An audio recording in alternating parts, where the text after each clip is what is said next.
Shreyas Iyer KKR ছেড়ে দেওয়ার পর কেকেআরকে নেতৃত্ব দেওয়ার জন্য দুটো নাম উঠে আসছিল। 23 কোটির ভেঙ্কটেশ আইয়ার এবং 1.5 কোটির আজিঙ্কে রাহানে। শেষ পর্যন্ত দেখা গেল যে কেকেআর ম্যানেজমেন্ট রাহানের উপরই ভরসা রেখেছে।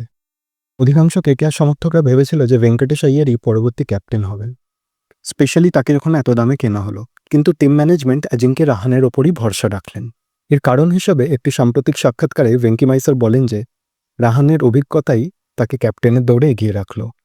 রাহানে 185টি আইপিএল ম্যাচ খেলেছেন, সাথে 200টি ইন্টারন্যাশনাল ম্যাচ খেলারও অভিজ্ঞতা রয়েছে। এর আগেও তিনি আইপিএলে রাইজিং পুনে সুপার জায়ান্টস ও রাজস্থান রয়্যালকে নেতৃত্ব দিয়েছেন। সাম্প্রতিক সৈয়দ মুস্তাক আলী ট্রফিতে রাহানের নেতৃত্বে মুম্বাই বিজয়ী হয়েছে এবং সেখানে রাহানে সর্বোচ্চ রান স্কোরারও ছিল। ভেঙ্কি মাইসর বলেন যে অধিনায়কত্ব মানেই নানা রকম ভাবনা চিন্তা করতে হয়, শুধু মাঠে নেমে সিদ্ধান্ত নেওয়াই নয়। টিম মিটিং, কোচদের সঙ্গে আলোচনা, সংবাদ মাধ্যমকে সামলানো, এগুলোও করতে হয়। রাহানের মতো একজনকে দলে পেয়ে আমরা ভাগ্যবান। দৌড়ে থাকলেও কেন ভেঙ্কটেশকে অধিনায়ক করা হলো না তার কারণ বলতে গিয়ে ভেঙ্কি বলেছেন, এখনই তরুণ কাউকে অধিনায়ক করে দেওয়াটা উচিত হবে বলে মনে করিনি আমরা, বরং রাহানের সঙ্গে থেকেও আরও শিখতে পারবে, তাই ওকে সহ অধিনায়ক করা হয়েছে।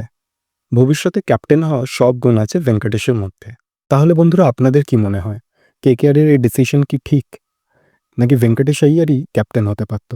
কমেন্টে আপনাদের মতামত জানান। আর ফিরছি খুব তাড়াতাড়ি নতুন কোনো খেলার ডাক নিয়ে।